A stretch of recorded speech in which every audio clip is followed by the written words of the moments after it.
샬롬 로중 읽어주는 제입니다. 오늘은 6월 29일 목요일 로중입니다. 주님은 내 옆에 계시는 힘센 용사이십니다. 예레미야 20장 11절. 나는 나에게 능력을 주시고 나를 신실하게 여기시는 우리 주 그리스도 예수께 감사를 드립니다. 디모데전서 1장 12절. 영원한 하나님의 사랑 붙드는 하루 되세요. 샬롬 하울람. 오늘 가르침의 본문은 디모데전서 1장 12절입니다. 근데 여기 로중 말씀에는 절반만 기록돼 있어요. 풀로 다 읽어야 이 이야기구나 라는 걸 알 수 있는데, 나는 나에게 능력을 주시고 나를 신실하게 여기시는 우리 주 그리스도 예수께 감사를 드립니다. 그리고 이 뒷부분이 빠져 있는데요. 주님께서 나를 신실하게 여기셔서 나에게 이 직분을 맡겨주셨습니다. 우리 사도 바울의 이야기입니다. 사도 바울의 직분이 뭔가요? 바로 사도죠. 앞에 사도 바울이라고 불렀으니까. 근데 사도 바울은 사실 생전에 예수님을 만난 적이 없어요. 예수님이 이미 승천하신 그 다음에 만났다라고 주장을 합니다. 갈라디아서에서. 그러니까 이거는 육체적인 예수님을 만난 게 아니죠. 그러니까 단 한 번도 예수님의 실제 목소리를 들어본 적이 없는 사람인 거예요. 근데 어떻게 자기 자신을 사도라고 이야기할 수 있을까?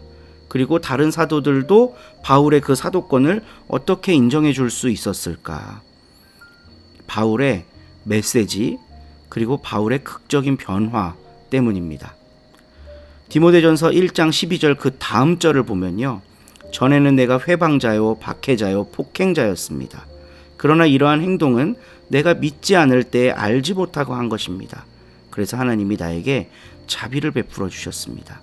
지금 내가 사도로서 살아가는 모든 삶의 이 능력은 예수님이 준 겁니다. 내게 아니에요. 예수님 거예요. 그래서 저에게 이 사도의 직분을 맡겨주셨습니다. 그러니까 이런 내용들을 보면 바울이 이신칭의 교리를 강조한 게 더 확실하게 들어오게 됩니다. 그러니까 우리가 의로워서 하나님이 우리를 구원해 준 게 아니라 나의 의로움과 의지 이런 거랑 전혀 상관없이 전적인 주권으로 우리를 구원해 주셨다는 거. 그러니까 바울은 전에는 그냥 회방자고 박해자고 폭행자였는데 예수님이 완전히 그를 바꿔주셔서 사도가 될 수 있었다라고 이야기를 하고 있는 거예요. 여기에서 이런 메시지와 그런 바울의 극적인 변화로부터 다른 사도들의 지지와 우리와 똑같은 사도권을 갖고 있다라는 인정을 받았다라고 할 수 있겠습니다. 그러니까 사도를 단순히 살아생전 예수님과 동고동락했던 12명으로 제한한다면 그 12명 말고는 그 누구도 사도가 될 수 없었겠죠. 그러나 오늘날 우리들, 2000년이 지난 우리들도 예수 그리스도의 부름받은 사도가 될 수 있습니다. 이게 기독교의 엄청난 능력이고 신비입니다.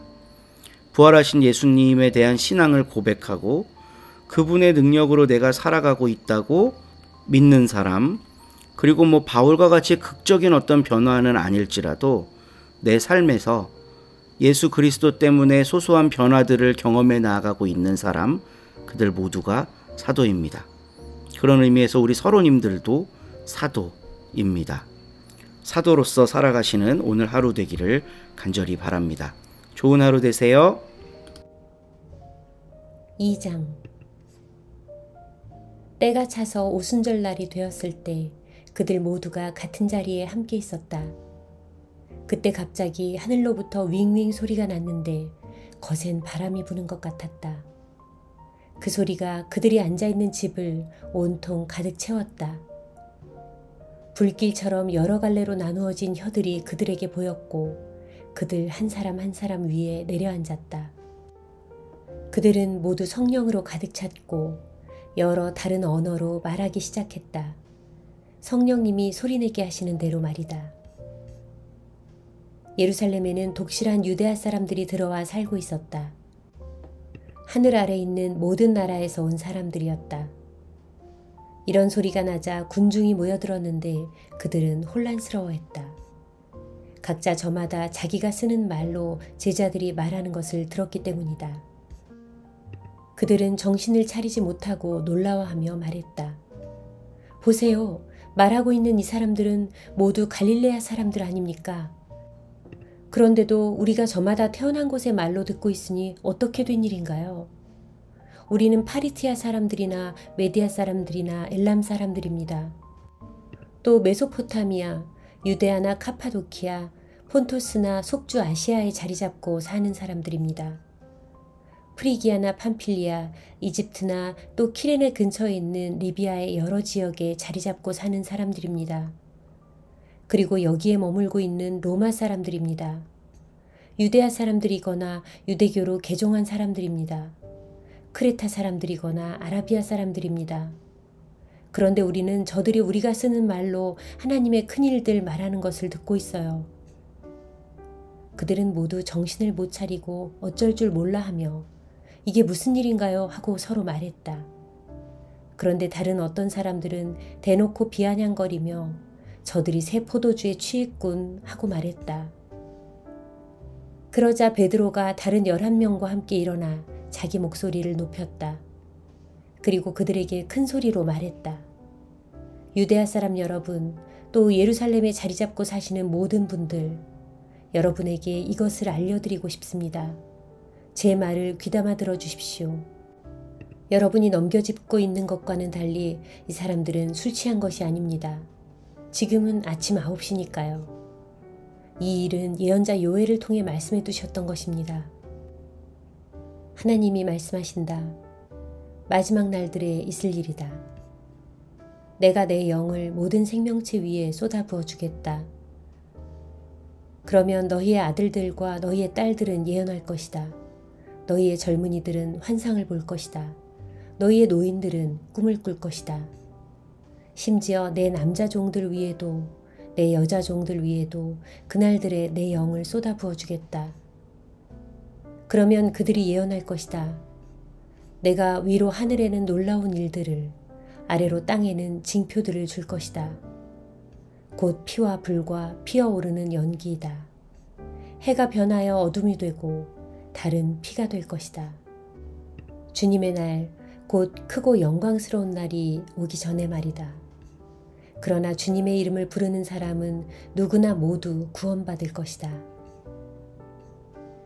이스라엘 사람 여러분, 이 말들을 들으십시오.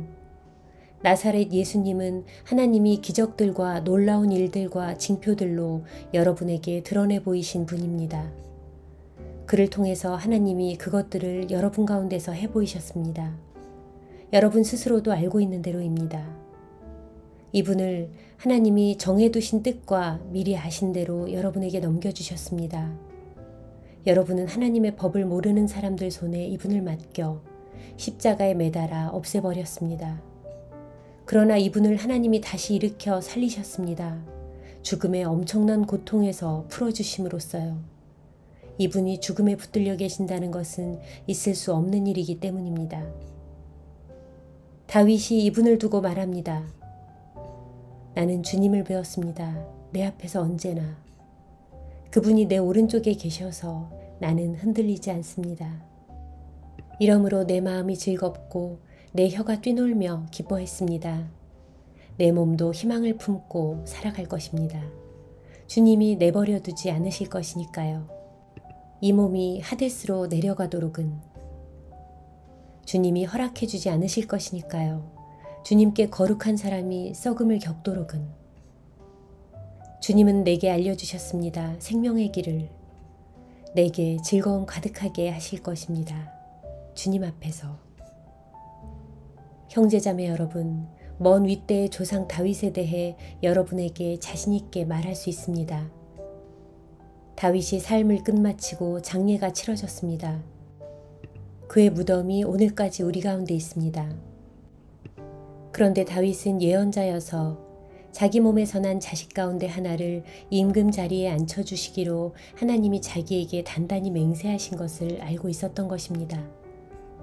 그래서 다윗은 앞니를 내다보고서 그리스도님의 부활을 두고 이렇게 말했던 것입니다. 그리스도님을 하데스로 내려가도록 내버려 두시지 않았고 그분의 살은 썩음을 겪지도 않았다. 이 예수님을 하나님이 일으켜 살리셨습니다. 우리야말로 모두 이 일의 증인입니다. 예수님이 하나님 오른쪽에 높이 올려지셨습니다.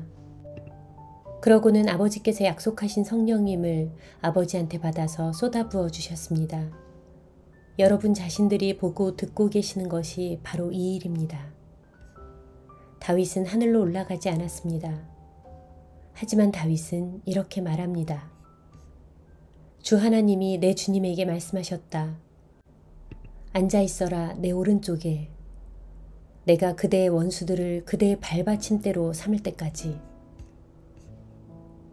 그러므로 온 이스라엘 집안은 확실하게 알아야 합니다.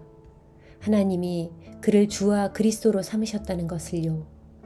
바로 여러분이 십자가에 매단 이 예수님을 말입니다.